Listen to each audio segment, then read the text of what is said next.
Sevinç xanım, 2018-ci ildən bu yana ilk paraddır ki, Rusiya belə məyus və rəzil durumda keçirəcək və bu parad əslinə qalsa Rusiyanın bütün dünyaya öz gücsüzlüyünü, özünün itən imicinin təsdiqi deməkdir. Ona görə də mən sabahki paradı çox böyük maraqla gözləyirəm. Ona görə maraqla deyirəm ki, 2018-ci ildən bu yana olmamışdı ki, o paradda hansısa bir Orta Asiya Respublikası və yaxud da ki, hansısa bir dövlət başçısı iştirak eləməsin. İndi deyə bilərlər ki, bu paradda Belarus prezidenti Aleksandr Lukashenko iştirak edir.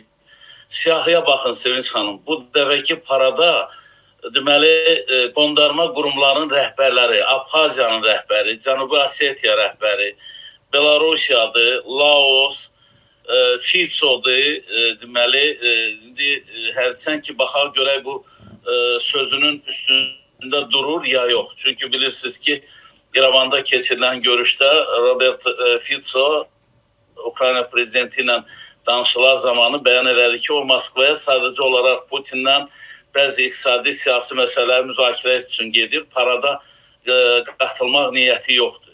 Malayziya kralı qoşulacaq. Bir də ki, Serb deməli, siz bilirsiniz ki, Vučić indi düzdür bizim Azərbaycan rəhbərliyi ilə də isti münasibəti olsa da Serbiya prezidenti Rusiyasız nəfəs almır. Ona görə bu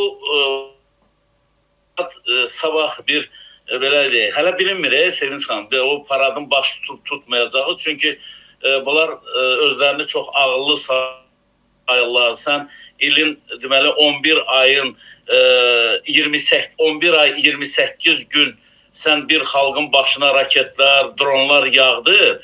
2 gün mən parad keçirmək istəyirəm, sən mənə mane olmamalısan. Gör nə qədər əxlaqsız, nə qədər tərbiyəsiz, nə qədər belə deyək, səviyyəsiz bir siyasət həyata keçirəsən ki, belə şərt irəli sürəsən və çox maraqlı, yəni Ukrayna bu dəfə, yəni əvvəlkilərdən fərqli olaraq çox maraqlı bir deməli yanaşma sərgilir. Yanaşma da ondan ibarətdir ki, sən parad keçirirsən, bizdən icazə istəyirsən.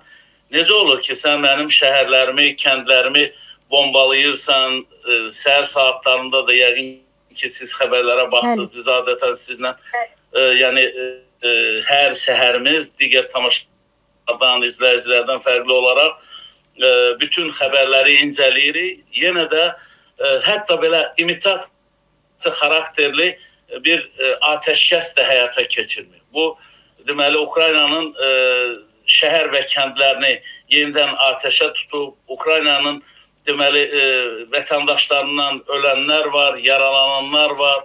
Həyasızcasına deyir ki, yox, biz belə istəyirik. Və sən çox şey istəyirsən və sən çox şey istəyirdin.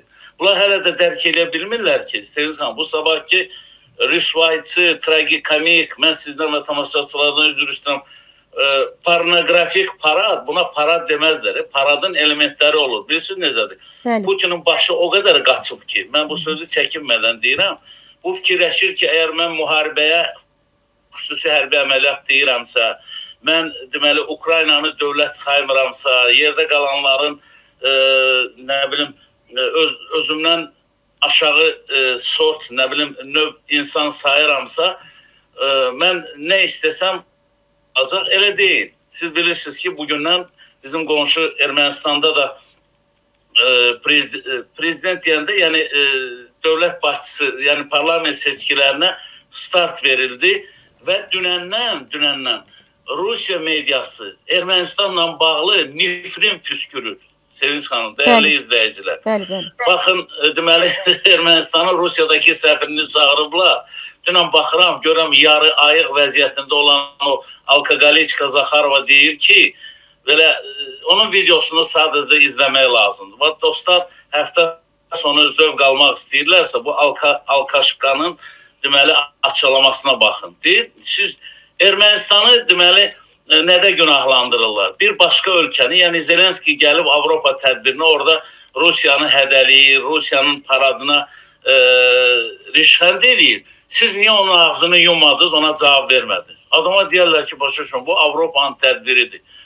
Avropa tədbirində hər bir şəxsin istənilən fikri səsləndirməyə haqqı var, hüququ var. Sən onun ağzını bağlamayacaqsan ki, sən bunu deməyə elə denən. Düşüblər Ermənistanın üstünə. Çünki siz dünənləri yenidən öz tərbiyəsizliklərini, əxlaqsızlıqlarını mən hələ gözləyirəm ki, bugün Azərbaycan Xarici İşlər Nazirliyi Rusiyanın səfirini çağıracaq və Rusiya Dövlət Televiziyasında Azərbaycanın xəritəsini azada qabağı bizdən ayırıblar, yenə də ayrıca bir qurum kimi göstəriblər və başından yekə qələtlər eləyiblər. Həmin o Putin, Lavrov, Zaxarova və digərlər. Siz soruşursunuz para.